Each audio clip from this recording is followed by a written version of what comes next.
into the fallacy of abstraction, the practice of focusing the attention upon one aspect of reality, and then pronouncing such an isolated aspect to be the whole truth. The wise philosopher will always look for the creative design which is behind and pre-existent to all the universe phenomena. The creator thought invariably precedes creative action. Intellectual self-consciousness can discover the beauty of truth, its spiritual quality, not only by the philosophic consistency of its concepts, but more certainly and surely by the unerring response of the ever-present Spirit of Truth. Happiness ensues from the recognition of truth because it can be acted out, it can be lived. Disappointment and sorrow attend upon error because, not being a reality, it cannot be realized in experience. Divine truth is best known by its spiritual flavor. The eternal quest is for unification, for divine coherence. The far-flung physical universe coheres in the Isle of Paradise. The intellectual universe coheres in the God of Mind, the conjoint actor. The spiritual universe is coherent in the personality of the Eternal Son. But the isolated mortal of time and space coheres in God the Father through the direct relationship between the indwelling thought adjuster and the universal Father. Man's adjuster is a fragment of God, and everlastingly seeks for divine unification. It coheres with and in the paradise deity of the first source and center. The discernment of supreme beauty is the discovery and integration of reality. The discernment of the divine goodness in the eternal truth, that is ultimate beauty. Even the charm of human art consists in the harmony of its unity. The great mistake of the Hebrew religion was its failure to associate the goodness of God with the factual truths of science and the appealing beauty of art.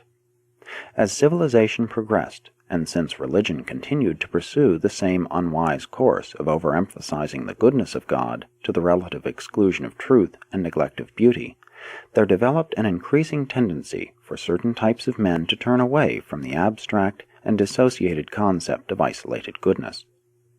The overstressed and isolated morality of modern religion, which fails to hold the devotion and loyalty of many 20th century men, would rehabilitate itself if, in addition to its moral mandates, it would give equal consideration to the truths of science, philosophy, and spiritual experience, and to the beauties of the physical creation, the charm of intellectual art, and the grandeur of genuine character achievement.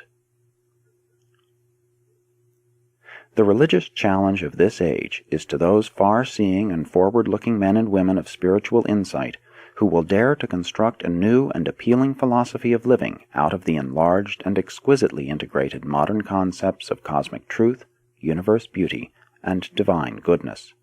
Such a new and righteous vision of morality will attract all that is good in the mind of man, and challenge that which is best in the human soul. Truth, beauty, and goodness are divine realities, and as man ascends the scale of spiritual living, these supreme qualities of the eternal become increasingly coordinated and unified in God, who is love.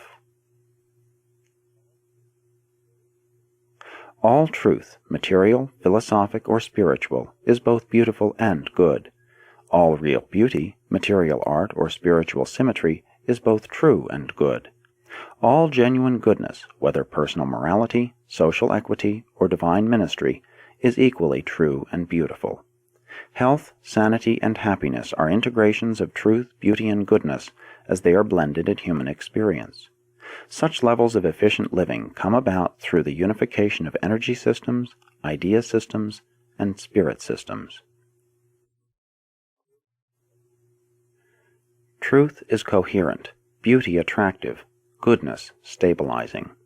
And when these values of that which is real are coordinated in personality experience, the result is a high order of love, conditioned by wisdom and qualified by loyalty. The real purpose of all universe education is to effect the better coordination of the isolated child of the worlds with the larger realities of his expanding experience. Reality is finite on the human level, infinite and eternal on the higher and divine levels.